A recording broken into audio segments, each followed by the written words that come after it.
together for undertaking a compensation study for the microfinance sector. And I would also request all the MFIs and the MFIN partners to share the data of their respective organizations and participate in the salary employment survey so that we can complete the study on time and can come out with a report in the month of June itself. Also, this webinar is another step towards strengthening this partnership itself. The topic of the webinar has been picked keeping in mind that microfinance is a very people-intensive sector and progress and continuity of the sector completely depends upon how we manage our human resources, keep them safe, secure and motivated in the current times. The microcredit industry is based on the model of high-touch, last-mile connectivity with the low-income households. This model requires the employees to undertake the extensive travels, have direct frequent interactions with customers for sourcing and collections and for handling the cash. Spread of COVID-19 in India could have many adverse impacts for the microcredit industry like safety and health of our employees, loss of productivity due to the limited mobility and remote working of the employees, operational challenges due to the restrictions on travels and public dealing, wage income losses to the customers leading to the repayment issues and liquidity challenges. It is critical that the industry is extremely proactive in considering these emerging situations and take appropriate steps to address them. Today, we are going to discuss on these most important and critical issues related to the MFI sector. The keynote speakers will be Prashant Rai, the Head of HR with Arohan Financial Services, Subir Roy Chaudhary, the Head of HR with Satin Credit Care, and Ankit Agarwala, who is the Regional Director with Micropage Gurgaon. Let me now hand over to Prashant Rai, who will talk about addressing the manpower shortage and the safety of the staff, and it will be addressed by him. Thank you, Prashant. Over to you, Prashant. Yes, thank you, Anshu. Really nice to be here, and good morning to all of you. I'm just sharing my slides so that we can get started. So thanks to MFIN as well as to Michael Page for organizing such an event and for calling us over to kind of have a conversation with all people who are there from the fraternity. Right. So as we all know that today's situations are pretty bad in terms of the COVID-19 pandemic that has really struck. But having said that, I think the days ahead are also going to be difficult. So how we navigate and how we really work through in terms of ensuring that we would be better off in terms of our business as well as in terms of our people would be something very critical. So if I start off with, I'll just set the context so that it will be easier for us to also understand what are we talking about.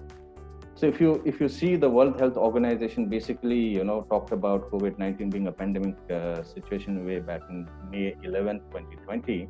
Then I was just reading one of the reports from Deloitte, which talked about 3 scenarios that could arise in India considering the situation that we are at presently. Scenario 1 basically talks about the pandemic slowing down by June 2020, and in India moving into a kind of a V-shaped recovery. So if that happens, then growth would be something which we can expect by Q2 FY 2021. Which in present context, I personally feel is something not possible. If you look at the scenario 2, where we are talking about, the situation really taking a little longer time to flatten the curve, right? And way back in, say, might be in September 2020 is when we can really see some kind of recovery happening there. In such situation, recovery would take almost around Q1 of FY 21-22, so almost just talking about next year altogether. Scenario 3 is where things could be even worse, where it could go up to Q4 2020, and we could really be in a situation whereby production cuts and many other factors would impact the economy. In such kind of situation, it will take another 2 to 3 years to really recover.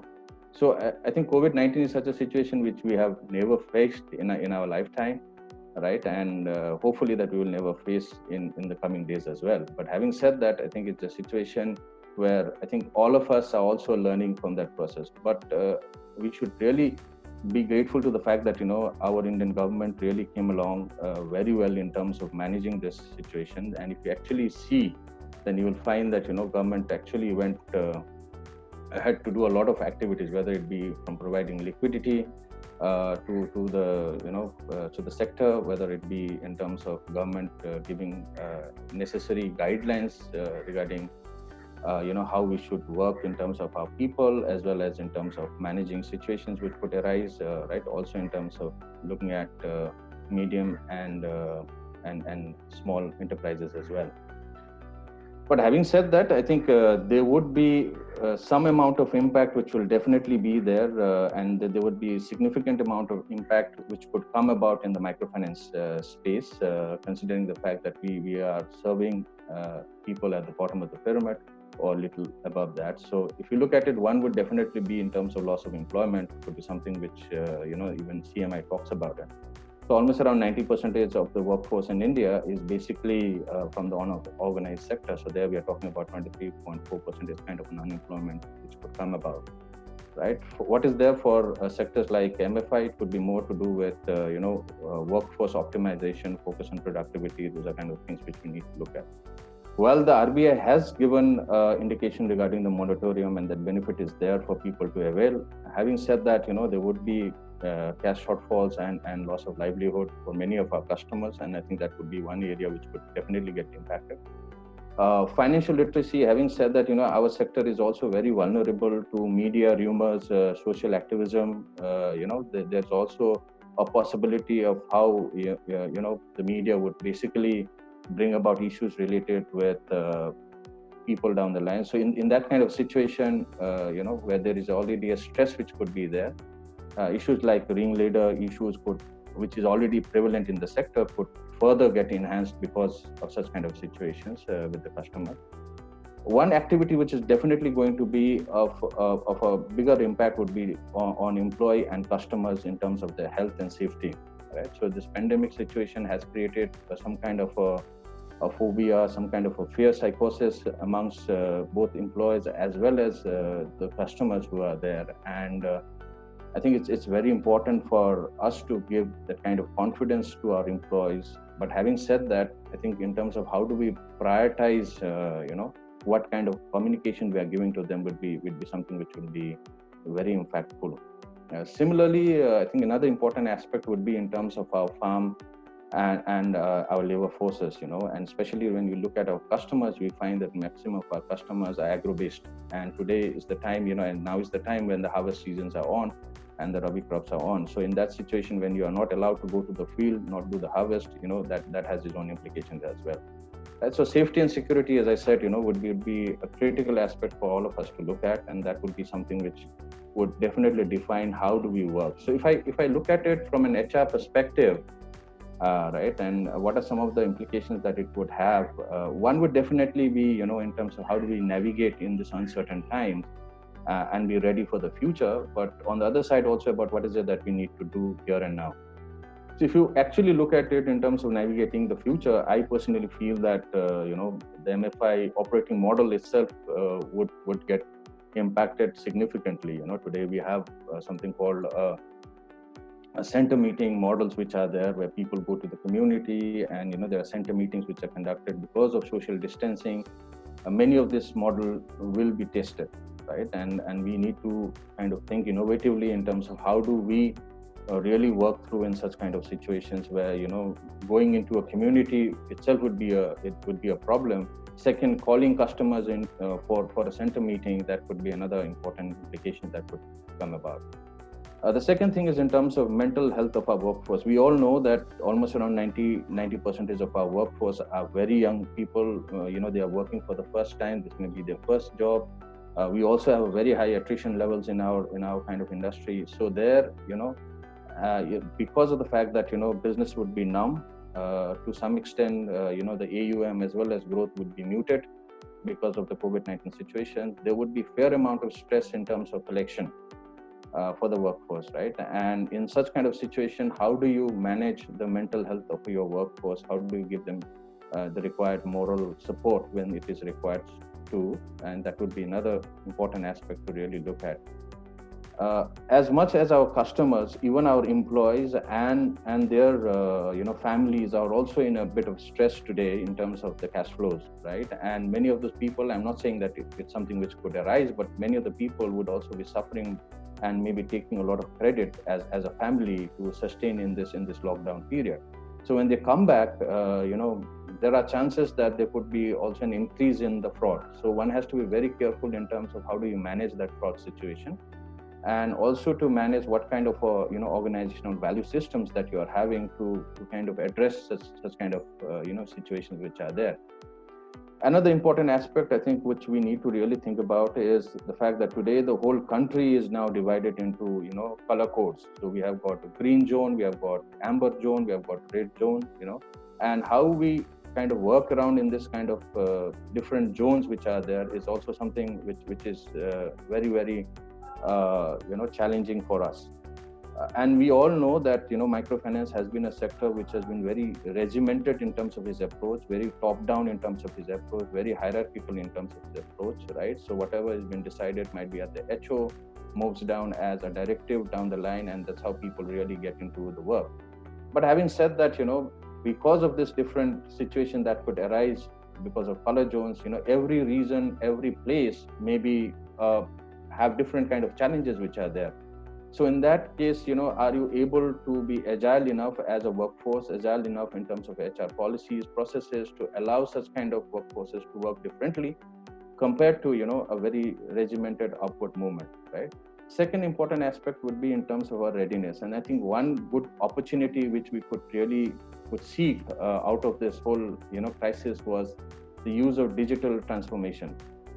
I think most of the microfinance, I'm sure, would have gone into doing a lot of training, a lot of webinars for their own employees as well in this lockdown period, right? So we were thinking that we will go into this kind of transformation might be 2 years, 3 years down the line, but then realities are something which is striking us right here and today, right? So in that situation, we have the infrastructure, we have been able to support. I think the IT infrastructure has been strong enough. We know that it can be possible. So the way of working may also change in terms of the digital transformation, and Ankit definitely will talk more about it when he kind of presents on some of these aspects which are there.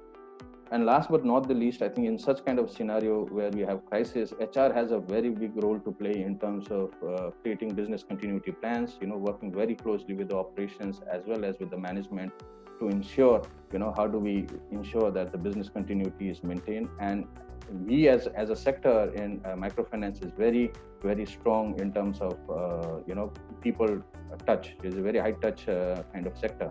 Right? So there again, how do you manage your talent pipelines for the future would be something very, very critical. Having said that, here and now, I think what would be very, very important for organizations to really look at, which I feel so, is building confidence among the employees, right? So how do we ensure that our employees are given that confidence that they will not lose their job, they will not lose their salary, right? So all of those aspects, their health and their wellness would be taken care of. All of that will make very, very important messaging which is there. So communication would be very critical. The people who are down at the field needs to be given that comfort, the fact that the organization is with them, because they are the actual soldiers who are going out there in such kind of situations to really work it out for us, right? Subir, I'm sure we'll talk a little bit about compensation philosophy. So I think those are some of the aspects which will be really, really something which we need to be careful about in terms of how do we manage our operating cost, because as a sector we are very heavy on our operating costs. So managing that operating cost, optimizing it would be something which we need to look at.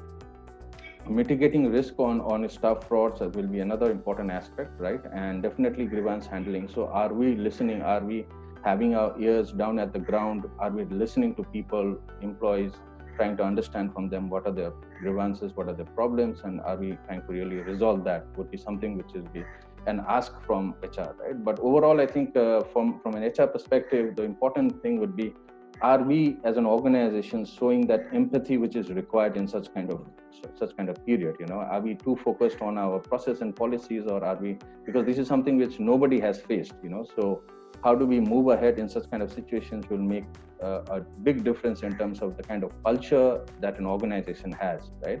So in that case, how do you show your empathy, you show your feeling towards your employees would be something very, very critical.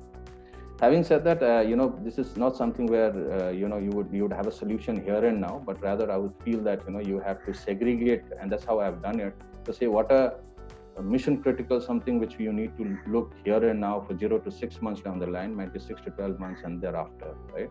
So if you could see that, I've basically said that the short term would be definitely in terms of recruitment. So many of your organizations may be where your high end manpower may be on a freeze presently in terms of recruitment. There may be a recruitment freeze which is happening, right? So in that situation, the work is still there, right? The things has to be done there. So how do you work in kind of clubbing your roles, kind of re-looking into your job descriptions, might be seeing which are the people who are there, who has some amount of bandwidth to really take up roles, right? That would be one important aspect which in recruitment will be there.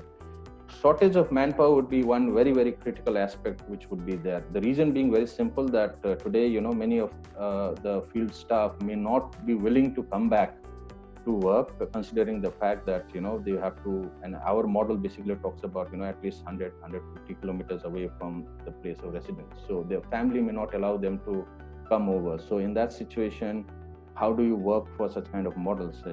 So one could be, are you going to relook into your HR policies of allowing people to work from home, or if not, at least in the community, or at least 30-40 kilometers down the line? Will that be possible? There is a risk associated with allowing them to work. Second would be definitely in terms of most of these workforces either stay in the branches, right, and operate from the branches. So if that is the case, then again, there's another risk associated with that. So will people be allowed to work from home? Will that be something that we need to consider going forward? Will be something that each organizations need to really think about it and work about a model. But definitely there is a bit of a phobia. There's fear which is there on the people to come over, right? And we also need to take special precautions in that matter. So security and well-being will be very, very important. Today, the government has given us that liberty to open at least some of the branches which are there in the green zone with 25% of the workforce. And I'm sure many of you have already tried out in your respective organizations to do so. And what are the challenges which are coming there, right? Whether it be, community not allowing your people to go to the field, whether media putting it up in one form or another, in terms of, these are people who are basically, collectors, and they're collecting money from the field. So in that situation, when people move out in the field, whether you are providing them the proper, mask, proper gloves, proper, PPs for them to be safe in the field. Because once we call them over, it is company's responsibility thereafter, right, to take care of them. Second will be definitely in terms of employee morale. So there's a fair amount of uncertainty in every employee's mind, every employee's, thought process of what is going to happen. Are we going to survive? Are we not going to survive? How do we move ahead? And you see, as we go down, it's like a funneling effect. The amount of information that people have at the bottom of the pyramid would be significantly low. So in that situation, we have to communicate more. But basically, giving that assurance of job safety, and I'm talking more from a perspective of organizations which are mid to large, there may still be a scope of reworking in terms of your, working conditions to ensure that there is some amount of bandwidth in your balance sheet to provide some support for job safety for people. Definitely, whether you are doing your PMS, how you are looking at your promotions, your increments, because these are also, again, things which people would like to understand, and will sense a lot of things from there. But the most important factor would be in terms of communication. What is it that your management is communicating? What is it that your MD, you as head of HR, you as employees of HR would be communicating? And what are some of the company guidelines that you are given in terms of how you operate going forward? What are the kind of models that's going to be there, right? So those are some of the things which needs to be looked at 0 to 6 months. That's what I feel. Midterm would be definitely in terms of compensation. Once if the situation really gets prolonged for a little longer, then you really need to. It will create a fair amount of stress in your operating expenses. So there, I think you need to relook into your compensation mix. You need to relook into your fitment. How do you look at your portfolio-based hiring as well, right? And definitely, as I said, earlier, that fraud cases could be something which could arise. So in that kind of situation, what kind of strong monitoring systems do you have? Are you using IT to do monitoring in the field? Do you have a code of conduct ensuring that if there are any labor issues that do arise tomorrow, how are you going to manage such kind of labor situations which could be there, right? And there could be a possibility. So do you have a code of conduct which basically people have signed or employees have signed, right? And also definitely in terms of focus on productivity. So how are you going to approach on your performance improvement plans? There would be people who will not be able to perform. What is your level of tolerance? Will you be able to do it in 1 month, 2 months? How long you can sustain laggards in your organization? So those are some decisions that you have to definitely take, right, and ensure that you are prepared for the future. Because be rest assured, I think it's going to be elongated. It's not something which is going to stop here and now. It will have its ramifications and its impact by next year as well, right? Having said that, I also feel that microfinance as a sector, if you look at it, is a sector which is fairly resilient in the past. There have been many such crises that we have gone through. If you look at the AP crisis, if you look at the crisis thereafter, the demonetization, then after that, every year we face one kind of natural disaster or another. So, as a sector, we are very resilient. We have always been somebody who have faced such situations, but we have also been able to come out of such kind of situations, right? And I think there is a fair amount of knowledge, experience, exposure, which is there in your respective organizations who have gone through such kind of stress. Tapping on those people and getting information from them of how they have managed, how the situations would be something really helpful for the organizations, right? And if you see, every crisis brings in also a fair amount of, opportunity for you. So if you look at the AP crisis, there was the situation of Malegaon and thereafter the SRO getting formed, right? If you look at the demonetization as a process, which happened, then a lot of organizations moved into cashless, right? And hopefully, I think COVID-19 will give us an opportunity to move into the digital landscape altogether, right? So I think these are some of the things where in terms of digital landscape, branch structuring, leadership pipeline, talent management are some of the areas where you need to focus as an organization going forward to sustain the employees that are there. So broadly, I think in terms of safety, these are some of the things which I'm sure most of the people would already know about it, right? Social distancing and also wellness, where we need to really focus on. But I think overall, pictographically, what we wanted to represent was the fact that, employees are very, very critical, and employees are the ones who should be taken care of. In our kind of sector, as I said, we are a very, very high intensive organizations when it comes to manpower. We have to ensure that we take care of these people, right? So that's what I wanted to say, right? Over to you, Anshul. I'm ready to take in questions. Thank you so much, Prashant. It was really nice and insightful to share this information with us. So we do have some questions coming up. There is a question from Dipanjan Chakraborty. So he is asking, in this lockdown period, most of the farmers or fishermen, they will not be able to pay their debt on time. So as a result, most of the farmers are committing suicide. So what is your point of view here? Yeah, so you see, these are, as I said, these are difficult times. These are not something whereby, it will not have a ramification in terms of the impact. Having said that, I think a lot from a government side in terms of ensuring that liquidity is provided to people down the line, even to the people who are there at the bottom of the pyramid, whether it be, if there are any people who are taking loans from different microfinances, then there is this, moratorium which is being provided. Right. So these are some of the things which are already provided in the field. But yes, I do not deny that because these are critical situations, there could be some amount of impact in one form or another. Okay. So another question that has come up from Rama Subramanian Natarajan is, what should be the key focus points post the lockdown, collection or the fresh disbursement? I think most of the organizations will focus on collection, and I don't think so many of the organizations will move into disbursement or growth of business immediately. I think collection would be a critical aspect to look at. Okay.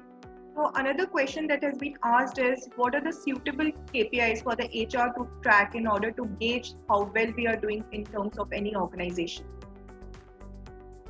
So is it situation or not situation based? I mean, if it's situation based, if you're talking about going forward, definitely, factors related with, your recruitment, your factors related with your engagement. So these are some of the factors I think which would definitely be something one needs to look at, right? In terms of what has been your employee morale. Definitely also in terms of how you are managing compensation, right? And I think that's also will be a critical factor which will come about in terms of ensuring that you are not being too tight in terms of your approach towards looking at difficult situation, but all at the same time you are able to manage also both the organization requirement, at the same time also manage people expectation. Okay, all right. There's another anonymous question that has come to us. So this guy is asking, what has been the experience from the first week on the field, especially from the HR perspective, and how should we be dealing it in going in the future? Yeah, so I think experiences in the field post this lockdown and this partial opening which has happened has been weird. I think it goes from extreme to extreme. So one is where communities have been really good. They have been very supportive. They have actually helped some of our staff who has gone to the community, because they stay in some of this houses which are there, which are basically rented apartments which in the community itself. So some of them have been really good in terms of supporting them and helping them out, providing them food. On the other extreme, it has also been whereby people have been told not to come into the community, and they've been stopped right at the entrance of the community and been told to go back again. So we have not taken anything under law and order situation. There have been proper precautions taken in terms of government orders, carrying all of those documents at least in the digital form. Also ensuring that the employee is basically belonging to the organization, right? So all of that, letters and everything was also provided so that they could smoothly travel, because there could also be a possibility whereby when they are traveling from their home to their branch where it is located, it's quite a distance, 150 kilometers kind of distance. So there they don't face any problem because there are police situation. But whenever that has happened, we have made it very sure that we will not have any confrontation with any police or health officials or anybody, and we'll cooperate with them and ensure that whatever is required will be done. Okay, all right.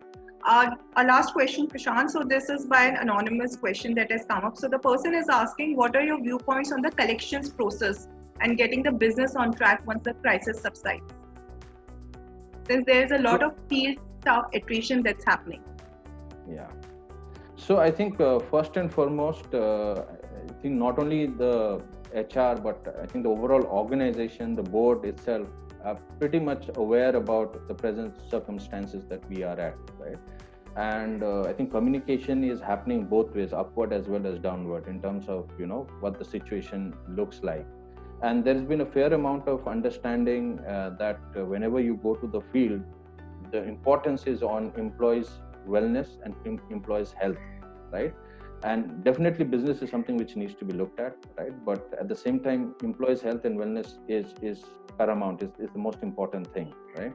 So whenever these people are going out for collection in the near future, I think one of the approaches where they are using it is they are calling it over a phone. They are constantly in touch with the customers. They're trying to kind of convince the lady that whether you would be willing to pay, or if not, then would you like to take a moratorium.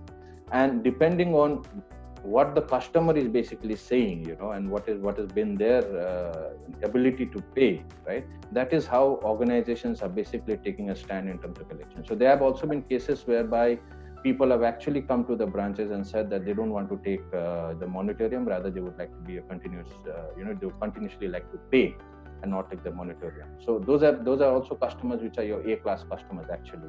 Those are the customers whom you should really consider them to be your loyal customers who are there. So I think a lot of customer segmentation will also happen in terms of understanding who are those people who are really the good ones, who wants to stick around with you, and who are the ones who are not the good ones and are really kind of playing around with you. So I think this situation, as I said, gives a lot of opportunity for you to also see, how customer behaviors are also changing, right? But I feel personally that because there is a credit crunch, there would be a fair amount of requirement of credit, because many of these customers would like to ensure that they kickstart their own business, whether it be in a small kirana shop or something or another, a fish monger or something or another. So they would require a cash flow. So in that situation, the demand for credit will definitely increase. So in our kind of a sector, the chances of us doing better in such kind of situations, I personally feel is higher, along with the fact that, we have already had fair amount of,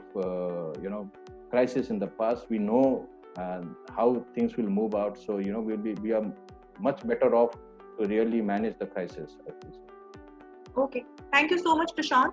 Over to Thank you, you very Subir. much.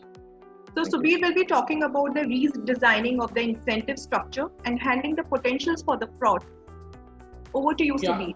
So good morning, everyone, and thank you, Anshul. Thank you, Michael Page and MFin for the opportunity. So like Prashant said, thanks for the lovely presentation. And as you rightly said that, some of the imperatives for HR, of course, productivity, efficiency in these times, getting people back to business will be very, very important. How do we navigate through this, crisis times is very important. While as I also believe that, these crises that has happened in the AP crisis, or for that matter, the Demon crisis that happened earlier to this industry, the industry has evolved as a much stronger entity. And I believe while we will have short-term crisis, but we'll have to navigate through it. And definitely, these are challenging times for the industry. And what is important for us is to understand that how do we navigate around it? How can you uplift the employee morale so that people join back? People are motivated enough. They have enough reasons to come back and work. In full zeal going forward. So I'm going to talk about two very important topics, which is going to impact the employees at large. One is how can we, what is the redesigning of the incentives that is required to be done, and secondly, how do we, ensure that frauds are minimized. Some amount of fraud is expected, but how do we minimize that? How do we control frauds is a very important, aspect which is going to be, which is going to help us to, take care of this issue in future. So let me just start. I'll share my screen. Let me just start with the presentation. Is the screen? You can see the screen? Okay, great. Okay. So what I have mentioned in the slide is basically, as Prashant rightly said, that there'll be some sort of resistance from the employees to come back and join. And in the very first phase, post we have opened up, post 20th in some of the green zones, we have seen that there are a lot of resistance coming from the employees to join back. There are family pressures coming in where people are not being asked to go back to the branches, and that will be there for some time. And even if you open up fully, even after May or June, you will see that this kind of resistance will be there. So I'm anticipating 20 to 30% people will not come back, and that is why we need to provision for the right amount of hiring to be done. That will also be a challenge, because if people don't come back, you will not find footfalls in hiring. So that is one challenge which we'll face. Second is the collection of EMIs. The EMIs will dry up because most of our customers are daily wage earners, and if you see, if most of the borders are sealed today, and most of the migrated people have gone back to their own states. So until they go back to their place of where they are earning, it will be very difficult for them to get into the earning cycle. And till the earning cycle comes in, getting the money from them will be extremely difficult. So over a period of time, I think we will probably start with 30-40% of repayments, then probably move to 60-70%. And as we have seen in Demon, it will take probably 3-4 months time, maybe 6 months time to probably get to that 100% mark that we all look forward for the MFI industry. But initially 6 months will definitely be challenging for us in terms of collecting the EMIs. We also feel that 60 to 80% of our customers will level up the moratorium. It can be less, it can be more, but roughly around 60 to 80% people will level the moratorium because, as I said, since the cash flows will not be there, and since they're daily wage earners, the chances of them paying back the money will be difficult. So naturally, they will level off the moratorium. They will only start paying back maybe after 2-3 months' time. With norms like social distancing, where people are not being allowed to enter the villages, as Prashant rightly said, this will also be a challenge in terms of our collections. So how do we mitigate those challenges is something that we need to decide as an organization, as in the MFI sector. So next I'm going to look at saying that what is the impact that will create based on all these factors that we talk about. So as you all know that on an organizational level, there is a liquidity crunch, while RBI and is doing a lot of things to ease out the liquidity, giving a lot of funds to the banks, and the banks are now ready to pay the funds. But a lot of smaller MFIs and a lot of bigger MFIs also will have a lot of challenges in the short term to manage the liquidity, because the cash flows will be negative. The salaries has to be paid, however the EMIs will not come in. There will be negative cash flows. So that will have an impact. As I said, repayments and disbursement will dry up. Not only the collections will dry up. See, not many MFIs would like to disburse at this point in time. However, eventually we'll have to disburse because that's how the cycle works. But initially, the MFIs will also be cautious in terms of disbursing loans to the people. They would like to see, wait and watch, and then disburse the amount we pay to the customers. There will be a halo effect that we are seeing in Demon. What is that? Is basically when a customer starts paying. If there's a group, we all know the center dynamics works in MFI industry. So it's not that that every customer will like to pay. A customer will look at what the other customer is doing. So that's the halo effect that we're talking about. When we go to a group or when we go to a center, we will at times we see that one customer says that you please get the money from the other customer. When the other customer pays, then I will also pay. So that will also come in, and that is something which we have seen earlier also, and we expect this to happen in the near future also. As we have discussed earlier, center discipline will break. People who will not have ways and means to pay back immediately will avoid coming to the centers. The people who probably will pay, which is around 20-30% or 40%, will come back to the centers immediately. But the rest of the people, it's very important for our guys to go and communicate with the people, talk to the customer, and get them to the centers. So these are some of the impact that I see. That lockdown, the impact of lockdown or the impact of this crisis will bring in to the industry. Now, what does it mean for us?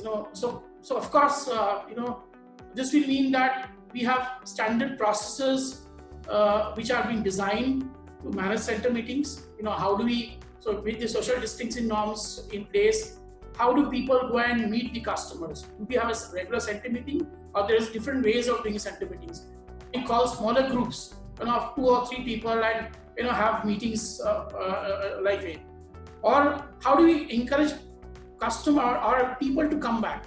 As I said, 20-30% people will not come back immediately. How do you encourage them to come back, and join the branches? Also, Prashant said and I am also mentioning that we'll have to create roster in the branches, that not everyone in the branch. So if a branch has 6-7 people in the branch, we can't have 6-7 people in the branch staying at the same time. So we'll have to have rosters where people, probably 2 or 3 people will stay on a day, and the next set will come in on the other day or after 2-3 days. So you have to create those rosters so that the social distancing norms are also maintained. A very important thing that is going to happen now is digitization of the repayments. We have seen that cashless disbursements came into the in the MFI industry post Demon, and I'm very hopeful. I'm very certain that after this COVID-19, the repayments will be now going fully on the digitized mode. And as Prashant said, while this was something which was not taken up by the industry, this is going to be something which everyone is going to look forward to, and every company is going to look at how to digitize the repayments. As I said, roster of branch employees will be very important, and focus on branch hygiene will be also very, very important. So these are some of the areas that we're going to work upon. Now, coming back to the incentive, that is what is important that we as HR need to play.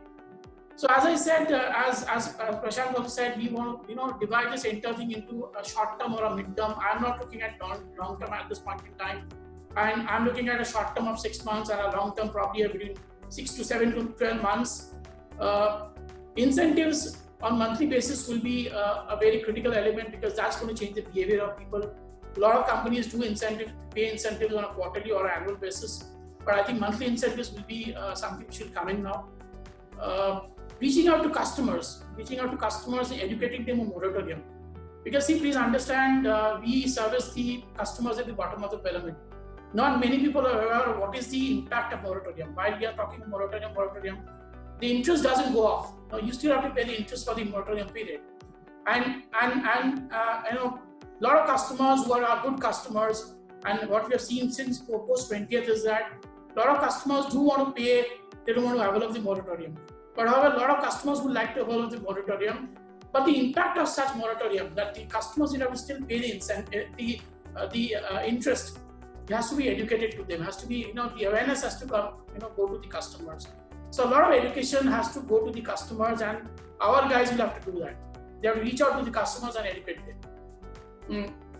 So methodology, if you ask me the methodology, as someone asked the question that whether the focus will be on disbursement or collection.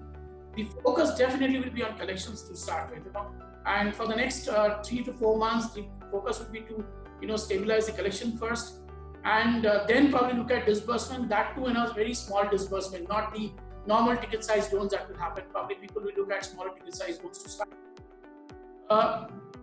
Focus will of course be, the methodology has to be, the incentive design has to be in such a way that your traditional mode of cash collection has to be converted into digital mode of collection.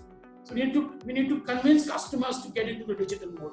And let me tell you, that's a difficult task, because most of our customers are non-bankable customers. Please understand, they're non-bankable customers, or even they're bankable customers, they don't have money in the banks.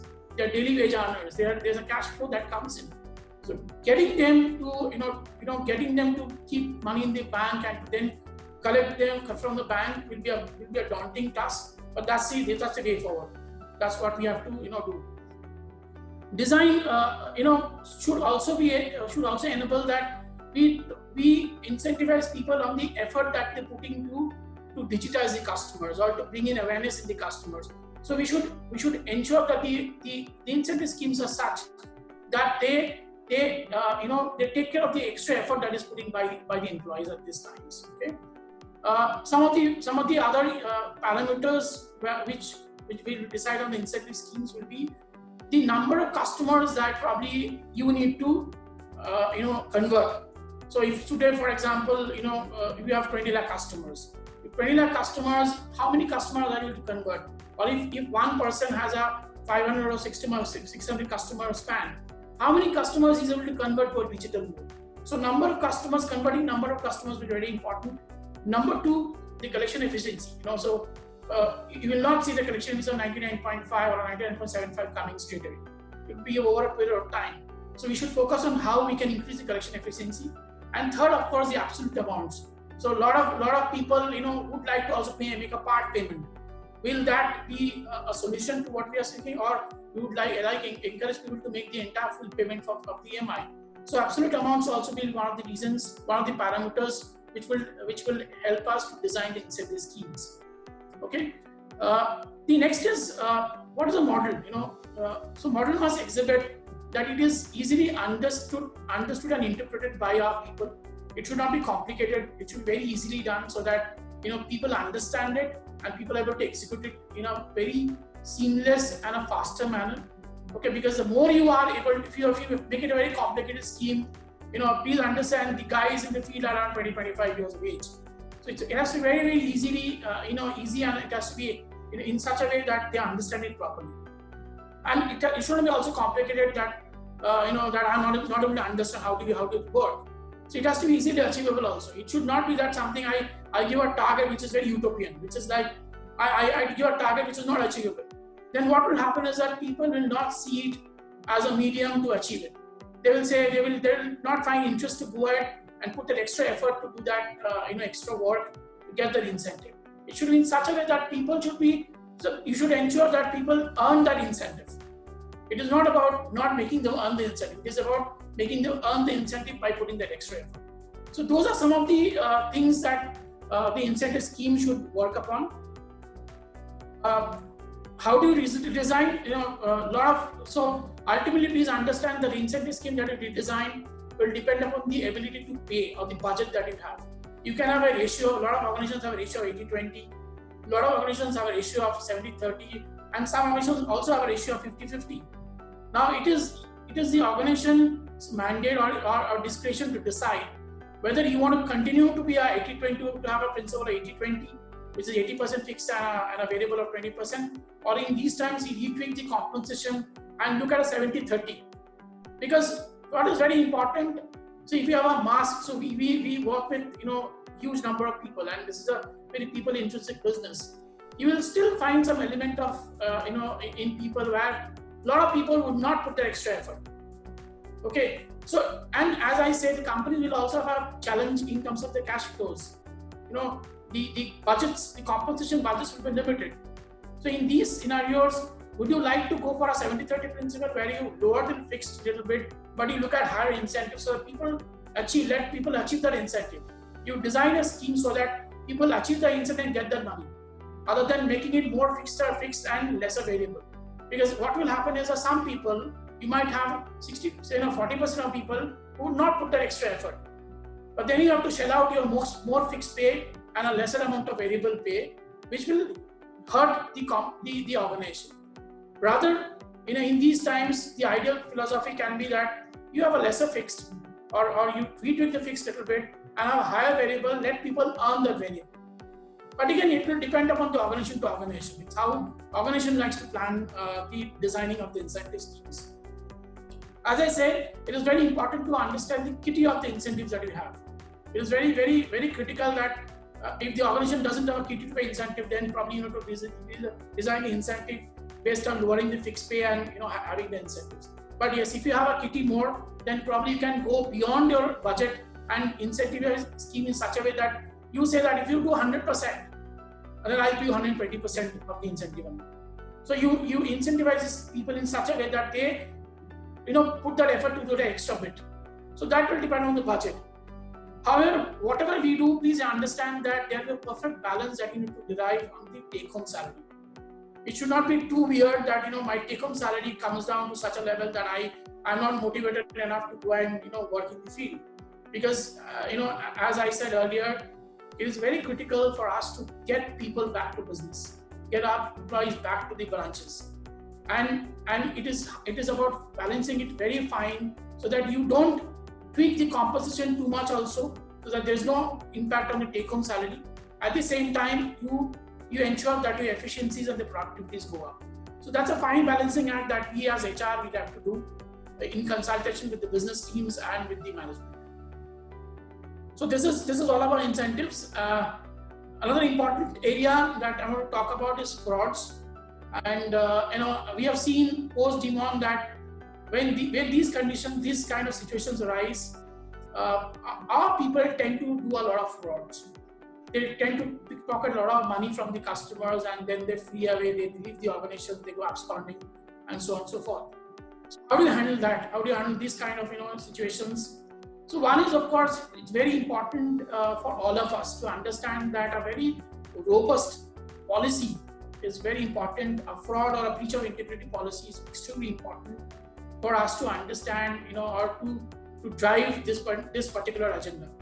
So every organization, it's not in the slide, but I want to tell you that every organization needs to derive a breach of integrity policy at this time, and probably categorize each and every fraud into different aspects. A minor, major, or a serious agenda. If someone has a serious fraud, then of course, it leads to termination of the employee. And if there's a process lapse, then probably a warning letter has to be issued. If there's any kind of monetary involvement, I personally feel that a 1 rupee fraud and a 1 lakh rupees fraud is equally important. Because it's about integrity of the employee. Okay, so we have to be extremely critical on how to deal with integrity, and a proper policy designing will be very critical to administer this particular aspect. Very important area is that the MFIN database has guided us, the Equifax data, where I think most of the organizations are sending data to the Equifax on a monthly basis. We categorize people who have done fraud, because that's like a symbol for us, or that's like a CB for us. If the customers, we decide on customers based on their CB record, or the NBFC industry decide on customers' credibility based on the civil record. For us, the most important database that we follow now is the Equifax data. Okay, because it's very important that we know whom are we hiring. The Equifax data will give us the chance to look at each and every individual and figure out whether the guy has done a fraud in the past in the previous organization or not. And they eliminate those people from the organizations. So, complying to the databases will be extremely important. Very critical will be how do we train our people. Awareness programs, as I said, policy awareness, awareness on values and ethics, on your organizational values, awareness on the code of conduct. Not only understanding, not only about picking mark from the code of conduct, but understanding code of conduct, understanding what is it for you if you do a fraud. If you do a small element of fraud can actually jeopardize your career. So if this kind of awareness is built in each and every training program, for the awareness programs, I think we'll be able to mitigate the frauds to a large extent. Next, of course, is that how do we so one is just a minute.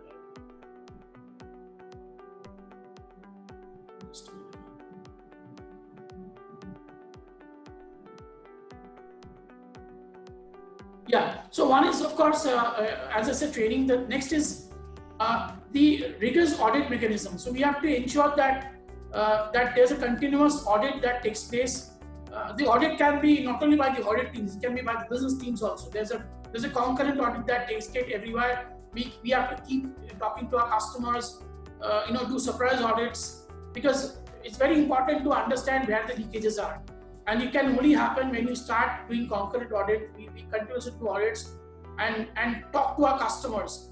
And when we do such audits, people will be always come to know, that there's an audit mechanism which is in place, and there is something that that if I do a fraud, I'll be caught.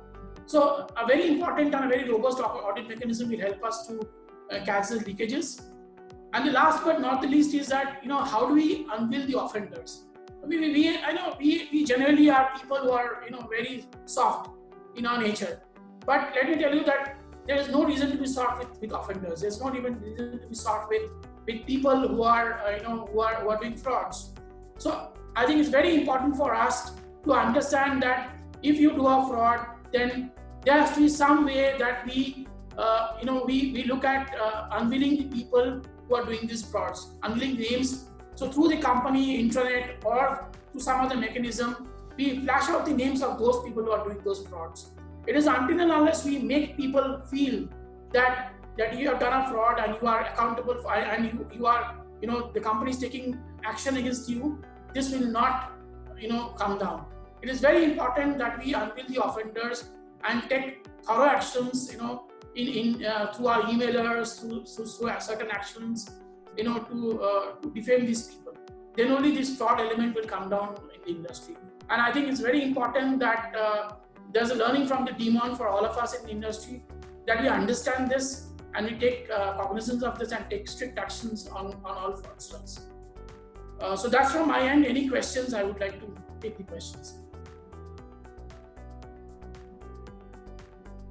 Christopher, would you like me to run the poll now? Yeah. Okay, cool. So thanks everyone for listening so far, and I'm sure you found Suvir's presentation very insightful. So we'd like to hear from you now. I will be running a poll which will appear on your screen. This is a question that Suvir has for all of you. So how effective did you find his keynote? Can you just vote on your phones or on your desktops right now? And while we're waiting for all the votes to come in, if you have a question for Suvir, or even if it's for Prashant and you just thought of that question, please feel free to continue submitting your questions in the Q&A box. If you wish to direct it to a specific person, you can include their name in the question just so that we are aware. Otherwise, if you'd like to leave that question open for any of our experts to speak, you can just submit the question on its own. So I'll leave the poll running for about 5 to 10 more seconds and we will close it. A couple of you have also reached out asking if we will be sharing the slide materials after the webinar.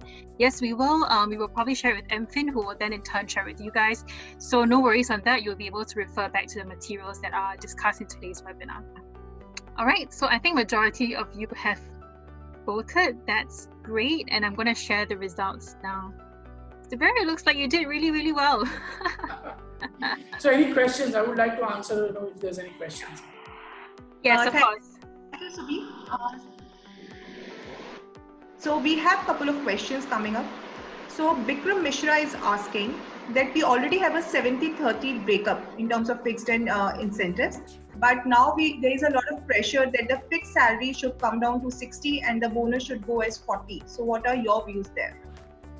Vikram, as I said, it depends from organization to organization. It will depend upon the budget that we have.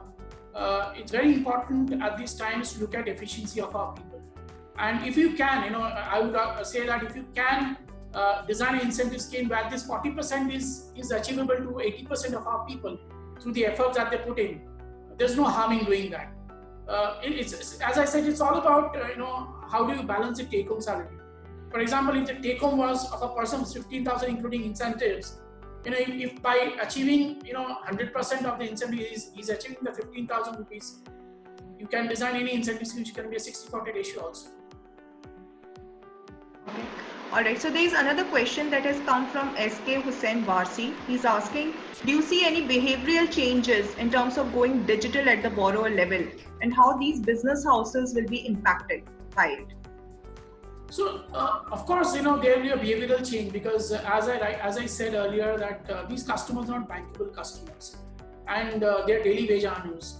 It is all about behavioral change that you bring into the customer's mind. So a lot of communication, a lot of awareness, people will have to reach out to the customers, and that's why I said the incentive scheme should be designed that you put emphasis on the efforts put in by our people. People have to reach out to the customers and probably spend. So let me give you a perspective of what my company is doing and what I'm seeing, what I'm hearing post 20th, that a lot of people are taking 2 to 3 hours to convince a customer to get into a digitized mode. That's the kind of effort that people are putting in because they're non-bankable customers. Plus, a lot of customers, they don't have smartphones also, let me tell you that. So they will have to use the smartphones of the children to use the, the repayment. So it's about how you build awareness, and you have to, it's a discipline and awareness that you build in. It will not be an easy task, but it's not an impossible task, that's for sure.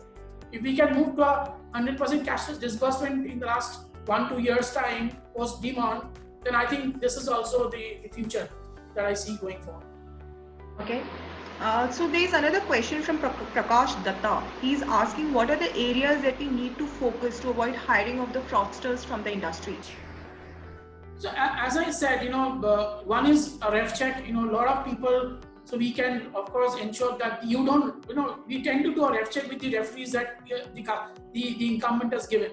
That I believe is something we should avoid, because of course if I'm a prospective candidate, I'll only refer someone I know. I think it's very important that you do a ref check with the organizations directly, with the HR of the organizations, and as I rightly said that look at the Equifax data, because that's a very powerful data that we have. I think these two elements, if we can manage, then probably we can ensure that we minimize the risk of getting fraudulent people coming to the system. Okay. So there's another question from Ranjita Gupta, and she's asking, do you think we should relook into the benchmarking productivity level and thus move to a reduced headcount and encourage in higher pay? Yeah, that's definitely something which will be the future strategy for every organization, because and if you remember his Prashant's presentation, there'll be he also mentioned what PIPs that is there. So it's the organization's capability, or I would say how organizations will decide to what extent will you be empathetic to the employees, to watch time. If you feel that a person is not contributing, then probably you will have to look at efficiencies coming, and there probably you will have to look at manpower, rationalization of manpower at certain levels. I'm saying the non-performers, and probably rationalize your staff and probably pay the people who are doing better. Okay. Last question, Subir. So Shamya Rai Chaudhary has asked, will there be a total freeze on recruitment as the trend shows and all the offers of appointment are being withdrawn? I don't think so. Because see, there will be a scarcity in terms of people coming in, and as Prashant also said, and I also mentioned in the presentation, you will not see 20-30% of the people coming in now. So there anyway will be a shortage of manpower now. So we will, maybe we have to wait and watch for the probably next 1-2 months. But definitely hiring will open up. This industry is a very people-intensive industry. We can't survive without our people. They are the most important aspects of our business. So I don't see that hiring will stop. Hiring will continue. But yes, as you said, productive efficiency will be a very important factor. The way we were doing hiring earlier will probably not be the case now. But yes, I think hiring definitely will be there, but the numbers will probably reduce. Thank you, Subir. So in interest of time, we'll now move to Ankit. So Ankit would be speaking about the digitization of HR and motivating the staff in the current times. Over to you, Ankit. Thank you so much, Anshul, and good afternoon, everyone. I would like to start with a note of thanks towards MFin for organizing this session in partnership with us, and also to Subir and Prashant for their very insightful sessions, which were clearly well received according to the poll as well. I'm going to be talking today about digitization of HR practices and how we can keep our staff motivated and hopefully learn some lessons which will stay with us beyond the COVID phase as well. So let me quickly share my screen.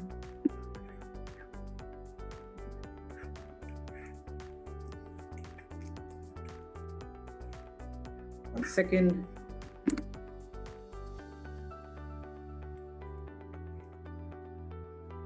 Yes, so just following up on the sessions of Prashant and Subir, I want to be talking about the digitization of HR practices, and I'm going to begin on a lighter note. We've been talking about digital transformation for many years now. It has been done to varying degrees in many organizations. However, if we really look at the digitization of our everyday lives, I think the biggest change has come about in the last 6 to 7 weeks that we've been in lockdown. So for most organizations, it's not the CEO or the CTO who has ushered in the digital transformation in the organization. It is actually COVID-19 which has ushered in this change. And it has been a blessing in disguise because most organizations have realized that there are some real and tangible benefits of digitization that they were not aware of earlier, and which will serve them really well right now and also once we are out of this phase. I'll take a very quick look at what are some of the major impacts that COVID has brought to the employees in the corporate world. There are many, but these are some of the major ones. Firstly, we have a workforce which has now become completely immobile and has shifted to remote working. There is a lot of uncertainty, worry, and anxiety around job securities, salaries, and the impact, and even the sustainability of many businesses across sectors. Also, our businesses and leaders are just not trained or equipped to run businesses digitally and engage with their teams and staff virtually, which has also created problems. If I translate this down to the digitization of the HR function, I actually want to start with some inputs and feedback from all of you on what do you think is the potential for the digitization on the different HR areas. So Sophia, could I request you to kindly run the poll question? Sure, no problem. So I will be launching the Ankit's poll question now. And you guys should see that pop up on your screen. The question is, which function of human resources do you feel will benefit most from rapid digitalization? So please go ahead and submit your answers and we will share the results very shortly. Again, feel free to pop in more questions for Q&A. We're doing pretty good for time, so hopefully we can answer more questions towards the end. We could also extend the session from 12:30 to 12:45 if we see, a lot of relevant questions that we'd like to answer. So please feel free to continue submitting your questions. All right, I will close the poll in about 10 seconds. So if you haven't submitted your answer already, please feel free to do so now.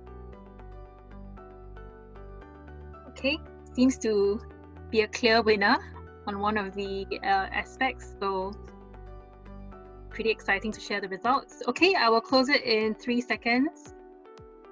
All right, thank you. Most of you did provide your answers. And here are the results.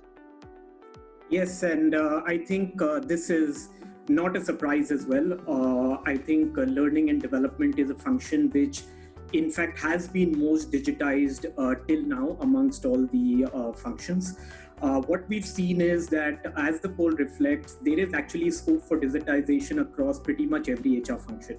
And what most leaders have said is that this phase has really made them investigate and look at how they can bring about digitization in pretty much all their functions. And thankfully, I'm covering most of these functions in my presentation as well. So what I'm going to be talking about today is digitization of three broad areas of HR.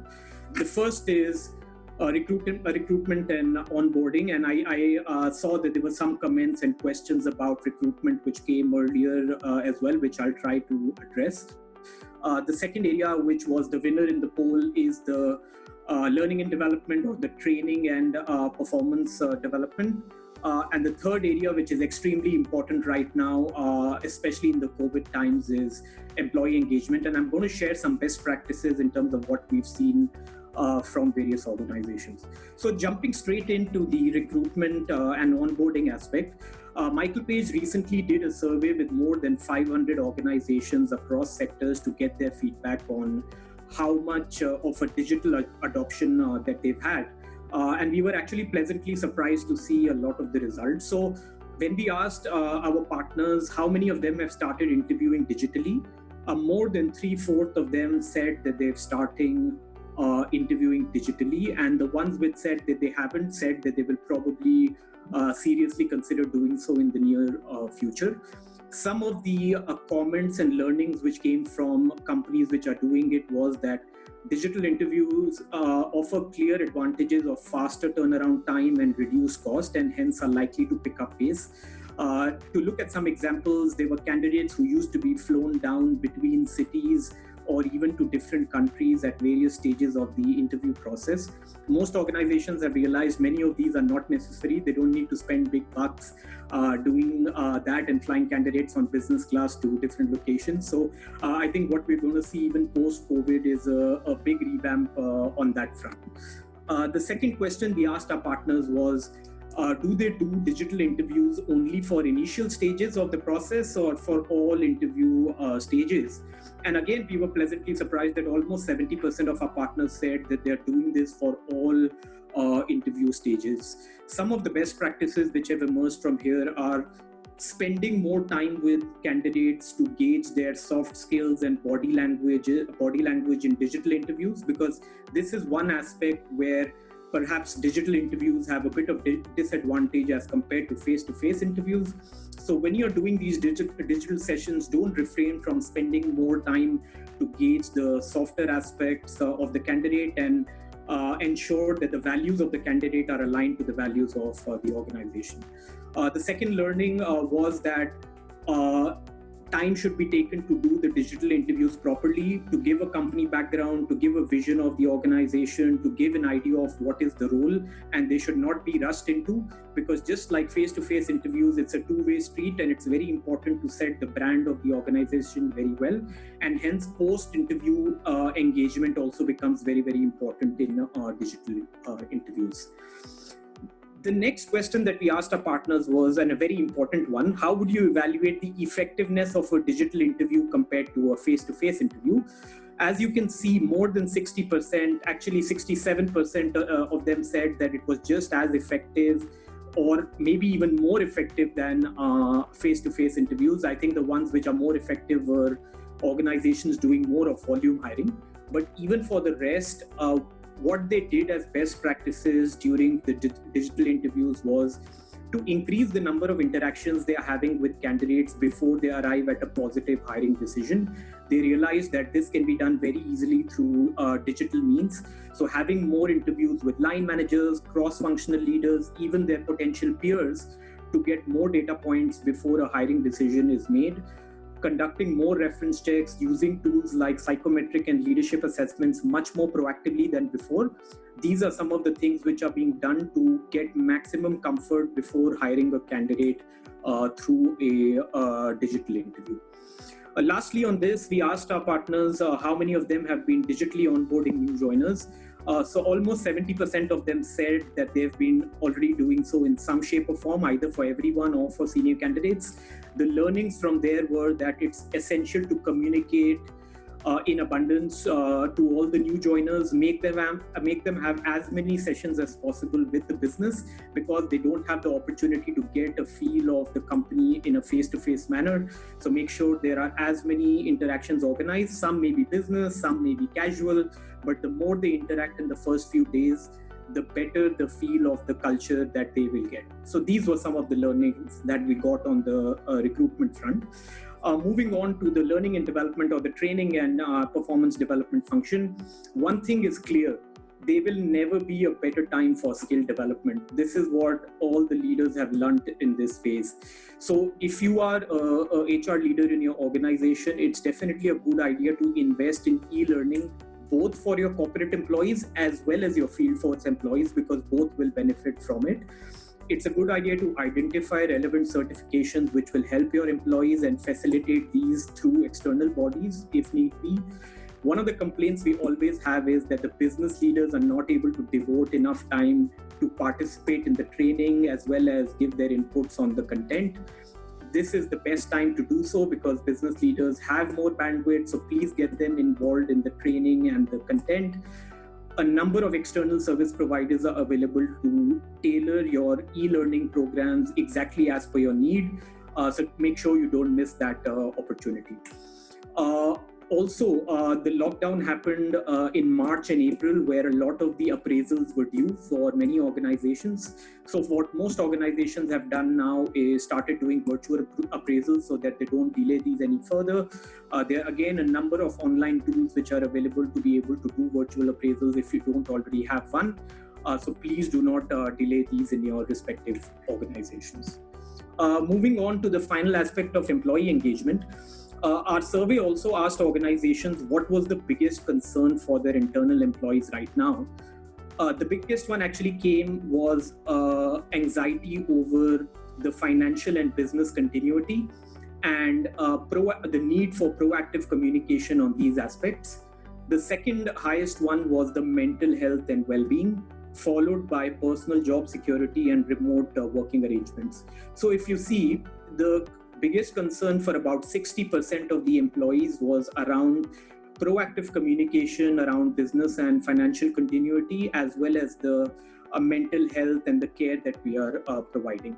So when we extended this further, we asked them, what are the employees asking for right now? And there were three clear winners. The first is regular and transparent communication.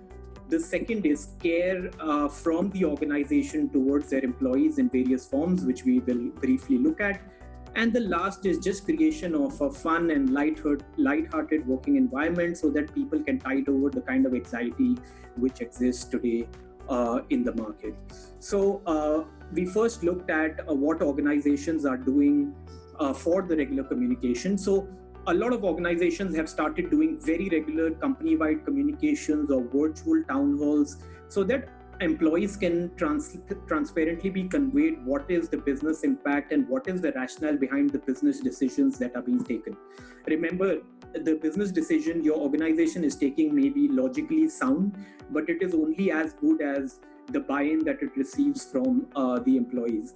So proactive communication around this is extremely important. This is what most organizations have realized, either in a good way or through the hard way. Secondly, team leaders and managers really need to engage with their employees virtually very regularly, daily if possible. I'm talking of leaders who have smaller teams. And it should be done over video, not audio, so that you can get a look and feel of the employee, see which employee is struggling, who needs support, who needs help, and then take the necessary action with those employees. Thirdly, a mental health support system definitely needs to exist within your organization. Now, this could be through an external provider, if you have one. If you don't have an external provider or can't engage one, then there needs to be an internal mechanism which exists and which is communicated to employees, because I cannot overemphasize this. There is a lot of stress and anxiety amongst employees right now for reasons which are highlighted earlier, which will lead to effects a few months down the line as well if we do not proactively address this right now. Lastly, how are employers keeping their staff motivated and creating a fun environment right now? Well, a lot of things are being done. I'm just putting some ideas over here. Organizations are organizing things like combined chai time, quizzes, showcase of their skills, Bollywood tunes, virtual antaksharis are being organized. A lot of family involvement is happening right now. A lot of organizations have come up with schemes where, because employees are at home, they're involving family in some programs, sending pictures of their work from home setups, music playlists which are shared, fitness sessions which are group sessions. These are just some ideas, but a lot of things are happening. And I hope you are taking some of these steps in your respective organizations as well to really motivate your employees and engage them, right? So these are some of the key things I wanted to discuss around the recruitment, around the learning and development, and around the employee engagement. Remember, the future is a world which will be a mix of physical and face-to-face as well as digital. It's just that the percentage of digital is going to increase significantly from what it is today. So a lot of these learnings that we are having today will continue way beyond the phase of COVID and should allow you as HR leaders to have really cutting-edge HR policies, which are a very healthy mix of digital means as well as more face-to-face engagement. Yeah. I hope you found some of these inputs useful. Thank you very much, and back to you, Anshul. Thank you, Ankit, so much. I think this is really helpful. So we have certain questions that's coming up. So we have one of a question by Shamishta Banik. She's asking, with the COVID situation, it is expected that there will be a huge change in the working patterns and many jobs will be redundant, while new jobs will come up. Can you please tell me what are the skills we should focus on to keep ourselves in sync with this rapid change?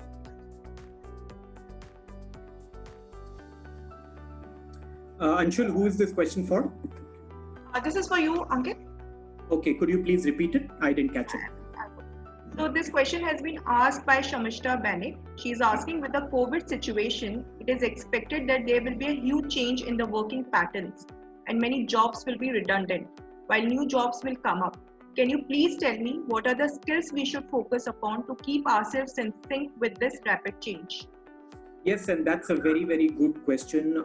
I think number one, as organizations, it's very important to preserve a positive employer brand during this phase. There are many organizations who've been forced to lay off employees. As I mentioned earlier, as long as your communication in the organization is regular, it's transparent, and it's being done in a manner which is caregiving to its employees, I think the chances of your employees buying into whatever decisions that are being taken are that much higher. That is from the perspective of any layoffs or internal policies that you need to undertake. In terms of recruitment, which may happen now or in the future, this is the best time to build relationships in the market with a high quality talent. You may not hire them immediately, but you have adequate time right now to engage with them in a more detailed manner that you would. Also remember, once the market starts picking up, there will be a mad rush for talent because most organizations will want to get on the front foot and be the first ones to get hold of the talent. So if you already have very good relationships with key talent, which you've developed in this phase, it will really help you to get these people on board and also create a very strong employer brand. Okay. Ankit, we have another question from Rajesh Pandey. He's asking, in the MFI sector, the state-wise approximately 90% of the resources we are recruiting are for the field job or at the entry-level resources. And they really belong to a very remote location and are poor also. And there are limited or poor internet availability. What is the way to fight these challenges? Yeah, it's a very real point that you mentioned over there. I think a lot of the digital means we are talking about just require a phone, a smartphone with a basic internet connection. So whether it's e-learning, whether it's regular communication, etc., all this can be handled as much as possible through very basic internet connections, which in today's day and age is available to most people, even in the rural setups. Whatever is not possible, obviously has to be done to levels where you have more access. So let's say top down, at least up to the area manager levels, if not to everyone in the branch. But definitely a lot of the things we've spoken about will work through very basic internet connections in rural areas as well. Okay. And there is another question that has come up is, how is the attendance management be transformative and in a cost-effective manner as the biometric model has gone now? Yes, I think that's another very good point, and I don't think there is one clear answer to it. I think you just need to have a decentralized tracking mechanism in terms of attendance, because a centralized one like biometric is clearly not operational now. So this responsibility clearly has to be decentralized to businesses or branches or however you want to do it for this particular phase till we are able to operate back the biometrics. Okay, there is another question. Just to add, Ankit, to what you said, the app-based attendance system, or app-based ESS system will be something which will come in now. For example, in our organization, we already ensured that all our 11,000 employees are on the app on the attendance. Geotagging, geofencing will be a very important aspect to check whether the people are marking attendance not from the home but from the branches. So those are one of the very important futuristic ways to look at managing the attendance of our employees, especially for the MFI sector. Okay, thank you, Subir. So, Ankit, there is one more question by Gyan Mohan. So, he's asking, what are your thoughts on work from home among the MFIs, and what are the areas in which it can be effective during the lockdown and post-lockdown? Yes, so I think we touched upon this earlier. Definitely work from home, at least for your corporate staff and for your field staff up to a certain level is effective. It's not effective for everyone. We have to admit that. I think one of the areas where MFIs can really leverage this phase is the e-learning and the skill development, and that was reflective in the poll as well. So make sure whether it's for your field force or whether it's for your corporate employees, you're really looking at what are the e-learning, skill building, certifications, etc. that you can look at, and make sure you roll these out in a very, very effective manner during this phase. Thank you, Ankit. So I'll now open the webinar for question and answer session. So Prashant, there is a question that has been asked, and this person is by the name of Hina Mishra. So she is asking, how do the appraisal system for the field staff will be taking place during this lockdown phase? So I think Hina, there are different approaches of doing a PMS process in such kind of period. I think I can give you my own experience about how we are doing it in our organization. So one is, we have been following a kind of a scorecard mechanism which has been there with us for quite some time in terms of field people. So there's a specific scorecard which is, where people need to kind of, we get data basically from the system itself, and that will comprise of many other aspects related to their KPIs, whether from disbursement, collection side, many other of those aspects. So that is anyway a data-driven approach which is there. So we have a 70-30 kind of an approach where 70% of the weightage is given to the KPI and 30% of the weightage is given to the KBI, or the key behavioral indicators. And we have a competency framework which is there. Based on that competency framework, the KBI scores are basically captured. So we are doing a lot of this. So the 70% of it is anyway done through the system, so it's captured through the system, and the 30% which is there where you need a conversation and a dialogue between the two people, the appraisee and the appraiser. That is something which is being facilitated through either video conferencing or through a call. So that's how we are doing it, right? And I think all of this gets collated and into the system, and then it comes back for us for normalization, and that's how we take it up. Okay, thank you, Prashant. So question, Subir, there is a question for you asked by Nehal Shah. She's asking, the frontline people are coming from the bottom of pyramid. With the shortage of labor, do you see any chances of wage inflation of labor to an extent where our frontline people also are moving there, and that might put an extra burden on the MFIs? See, it has to be seen. We can't say at this point in time. We have to wait and watch for the next at least 1-2 months. But my gut feel is that if things normalize in the economy, where are the jobs? Jobs are in the MFI sector. People will bite in the short term of 3 months. There will be dearth of manpower. People will be reluctant to join back. But I don't see a wage inflation happening now, because eventually after 3 months or 4 months, there will be shortage of jobs, and because people will go back, will not. So then we will have plenty of jobs in hands, and people will love to come and take over the jobs. I don't think there is a change in the methodology in some compensation or anything which is required at this point in time. It will of course be a wait and watch policy in the short term, but I don't see anything happening that drastic that there will be wage inflation happening. Okay. And I think either both of you, Prashant and Subir, you can probably help in understanding this question better.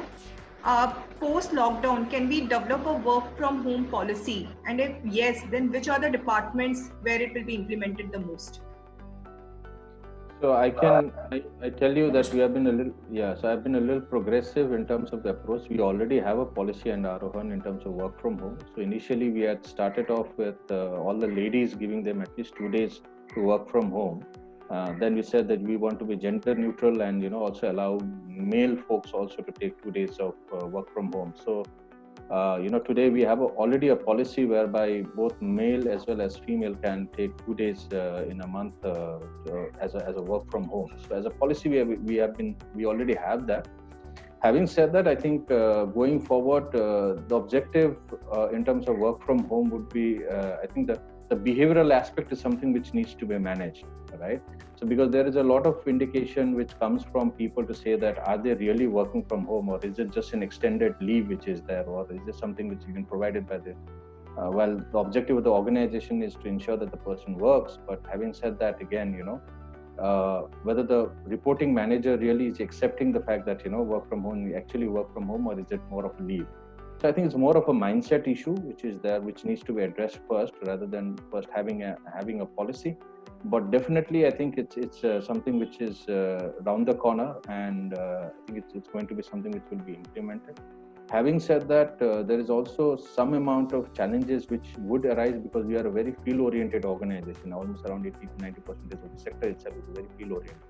So in that situation, how do you create such kind of models whereby you are able to cascade this policy down to the field staff as well, would be something which needs to be thought through, and there's no specific answers as such today, right? But some models that we have tried out and working fine for us at least. Just to add to what Prashant said, see, it's very important about personal discipline. You can design any work from home policy, but the one who is availing the policy needs to ensure that the discipline is enforced. It's like about, there's a mail which is being triggered, the mail has to be answered as early as possible. If the assignment is given, the assignments has to be completed on time. As long as we are able to, look at these aspects and people are aware, or people are, self-disciplined to manage these well, I don't see, the MFI industry moving towards a work from home policy. As Prashant said, it is eventually going to come. COVID is something which has taught us how to work from home. But of course, as I said, that we are a very field intrinsic business. It may not be applicable to field at this point in time, but for some of the corporate functions, as an organization, we have done it in the past for some people also. It's about how do you manage yourself, and how do the bosses manage their subordinates in getting the assignments done. That's what will be the key to manage the center work from home concept. Okay, all right. Thank you, Subir. So Prashant, there is a question from Rajesh Pandey, and he's asking, is it a good idea if we can identify a district-wise representation and make a crisis management team and call the staff on a weekly basis in order to keep them away from the negative rumors and also set their expectations in the current situation? Yeah, I think it always adds a lot of value in terms of, more communication and over communication in such kind of situations, right? But the only thing one needs to be wary about in such kind of situation is the flow of communication, and at the same time, the information which is flowing has to be consistent, right? So when you decentralize any communication down the line, you have to make sure that the script is the same, because if the communication that goes from different sources, and if the script is not the same uniform script, then the communication going to the field would be of different kinds, and then it may create more problem rather than really solving the issue at hand. Ankit, there is a question for you asked by Hussain Varsi. So he's asking, is there an opportunity to come up with a research and development for the digital payment to make it ease for the last mile users who are mostly women and who will find it difficult to go for the digital payment? So should the MFIs invest in creating their own model? I think probably Subir or Prashant is better placed for that. So we have already designed something on our own. The technology team is already working with the business team to design UPI based app. So see, let us also understand that digital collections doesn't mean always that it has to be on the digital mode or through a mobile phone mode. It can be cashless mode also.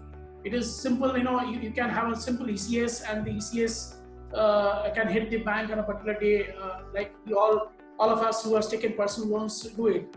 It is about how we discipline the customers and tell them that on this particular date, your EMI is going to hit the bank. If you don't have a bank mandate, then you move to a digital mode and you push the collection. So, so there are a lot of apps today. You have a Paytm, you have a PhonePe, you have a UPI. For example, in our company, we have our own way of doing things. We are tied up with a bank who is trying to get the UPI collections. It has been very effective so far, and we're already able to get some collections to that manner, to that mode. So yes, going forward, as the question is, organizations will have to take decisions based on what is convenient to them. There's no foolproof strategy that that we can say at this point in time. It will depend upon organization to organization and depend upon the customer to customer also. Some customer may work out for a EMI mandate. Some customer may work out for a digital mandate. Some customer would still like to continue with the cash collection mode. So it will depend upon customer to customer and company to company. Okay, all right. Prashant, Shantanu Day is asking, in the situation of COVID-19, how can a company or an employer meet the legal responsibilities concerning the employee's health and safety if they're working from home?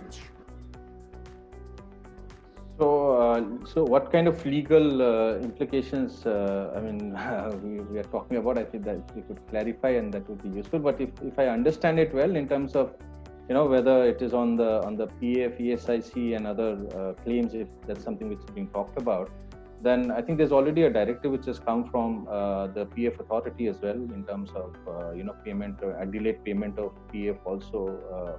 Right, but having said that, I think a lot of this has also got digitized today. Whether it be the ESIC or, for that matter, PF overall itself. Right. So that way, I think anyway you are taking that you are doing it online. So I don't think so that would be an impact. But I could get a little bit of. Prashant, it is the question. If I understand rightly, he's asking about what is the legal action you will take if the concern doesn't abide by the the norm of working from home. So as of now, there is no such thing. You have to trust the employee. You have to be empathetic. You have to be empathetic to the employee. You have to be empathetic organization. See, as I said earlier, it is all about what are the goals that you're setting. What are the tasks that you're giving. As long as the task is done, it may not be an 8-hour task. It may be a 5-hour task. But that is we are not. Please understand, we are not in normal circumstances. We are in unnatural. Something which has never happened to us. We are asking all our people to work from home. So we don't expect the same amount of work that was prevalent, a month back to be done now. So if we are able to, manage the expectations well as an organization and be empathetic to the employee and yet manage the work that is to be done, I think we are game. Okay. So there is another anonymous question that has come up. In terms of cost optimization measures, what would be the suggested approach across the two segments? Teams who are part of the revenue generation versus the support teams within any MFI or the NBFC? Of course, the key will be the people in the field, the line functions, the ones who are directly interacting with customers, the business functions. The support functions will, of course, be a little, in the second run today, Because what is important for the organizations for business continuity is that the business should run, and it is very important that the collections come back, the business starts working the way it was probably 2 months back. So business will always have a first, I would say, preference that the support functions as well. Okay. Also, Alright. I'd just like to add to what Subir said.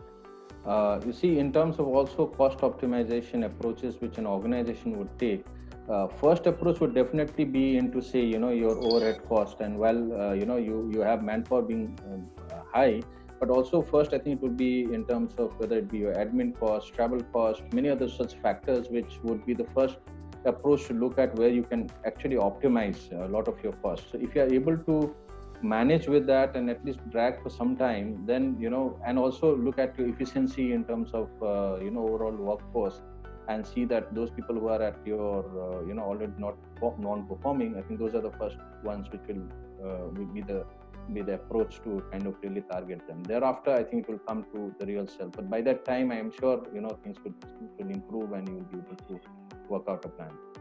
Okay, all right. So this question has been asked many times. So this person is asking, there are more than 200 MFIs and NBFCs. So do you see a consolidation happening post-COVID, post the lockdown dips up? Yeah, so yeah, you see, so again, microfinance organizations are there at different sizes and shapes in terms of both numbers, operating models which are there and all that.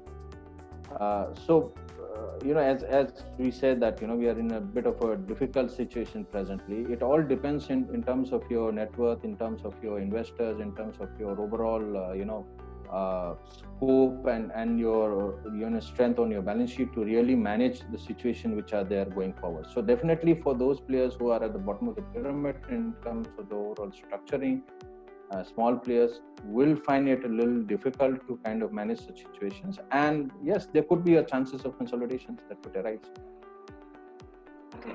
So Subir, there is a question by Abhishek Bandwar. He's asking, when unveiling the fraudster's name have a negative impact about the firm and other employees' mind, and will that increase the attrition? Absolutely not. I think I just want to give you an insight on that. In one of my stints in some of the organizations, there was a lot of frauds that used to happen. And, it is that tough call that you take as an organization that, yes, I will, name those fraudsters who are there. See, people have a social respect, and no one would like to see their names as a fraudster coming up in the internet of the company. Okay, but what happened is that we took that call. And the moment we took that call, in 6 months' time, I would say in 6 months' time, the frauds became negligible. Because no one would like to, see their names in the company's internet being flashed, being that I'm a fraudster. But yes, the only caveat in this is that you have to be 100% sure that that's the guy who has done the fraud. Because it might have a negative impact. It might have, impact on that person. So you have to be 100% sure that this guy is in a fraud. And if you have evidence of doing that, then there's no harm in putting that. Because I feel that once people see others, once people see that your name is flashed, there's a consciousness that will come into my mind and I don't want to fall in that category. And that will reduce my fraud. I think Prashant and Subir, you can again help with this question. So the Brajesh Kumar Chauhan is asking, how can we deal with the rumors, controversies on the moratorium post the lifting of the lockdown? I think there's no rumors. It's all about, sorry, Prashant. Yeah, go ahead. So there's no rumors. RBI has very clearly defined what is moratorium all about. It is about deferring your payment by 3 months. But however, if you defer your payment by 3 months, you still have to pay the interest for the time for the 3 months. It is very clear, and it is how you make it clear to your customers. Communication is the key, and there's nothing called over communication in this. The more you communicate through written means, through verbal means, it's going to benefit the customer. It's about how you communicate. Yeah. So I think one is preparing your own employees first, whether they understand what this moratorium is all about. So I think having them first be ready to make them understand, and then after that it's about them calling to their respective customers and making them understand about it.